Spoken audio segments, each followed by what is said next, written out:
Bonjour à tous, je suis ravie de vous retrouver dans cette nouvelle vidéo.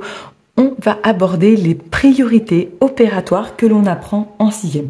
Alors il se peut que votre enfant apprenne toutes les priorités opératoires dès la 6e. Ça se peut. Mais sinon, les priorités qu'il faut connaître, c'est la règle entre les additions, les soustractions et les multiplications. Quand on les mélange dans un calcul, on ne doit pas les faire n'importe comment. C'est un petit peu comme le permis sur la route. Il y a des priorités, on ne passe pas n'importe comment.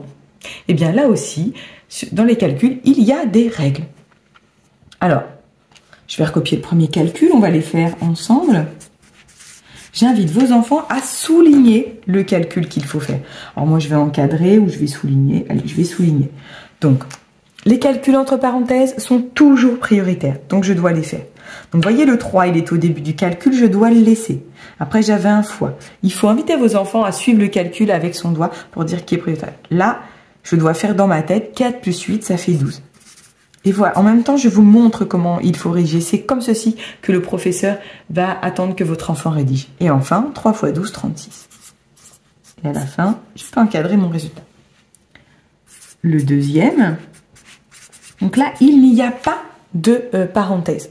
Donc, les priorités suivantes sont les multiplications. Elles sont prioritaires sur l'addition. Donc là, je souligne également. Et je reprends mon doigt, le début c'était 6, plus 4 fois 3, et bien ça fait 12, 6 plus 12, 18. Il faut suivre le calcul. Et enfin le dernier, j'ai écrit 51 moins 3 fois 2. Là aussi, la multiplication est prioritaire sur la soustraction, donc je la souligne, peu importe où est-ce qu'elle est placée, donc ça fait 51 moins et 3 fois 2, ça fait 6, et donc 51 moins 6, 45. Je vais faire un dernier exemple, ou peut-être encore deux.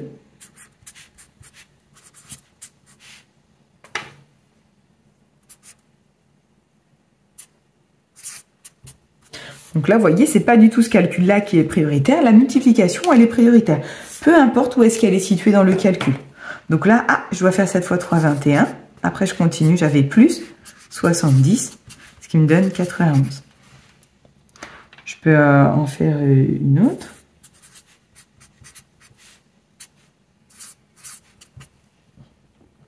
Là aussi, elle est prioritaire, peu importe si elle est au début du calcul ou à la fin. 25 fois 4, ça fait 100, moins 8, égale 92. Et voilà, je viens de vous expliquer les priorités opératoires et en même temps, je vous ai montré comment il faut rédiger. Il faut vraiment respecter cette rédaction.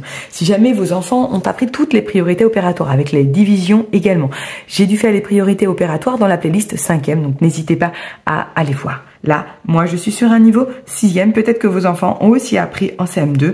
Donc, pas de problème. Vous pouvez aussi les aider en leur expliquant de cette manière-là. Aussi bien la rédaction que de souligner, que d'écrire, de recopier les noms à la même place. Et puis, pourquoi pas encadrer les résultats. Le professeur appréciera. Voilà, j'espère que cette petite vidéo a pu vous aider. Moi, je vous retrouve dans une prochaine. Très, très vite. À bientôt. Bye.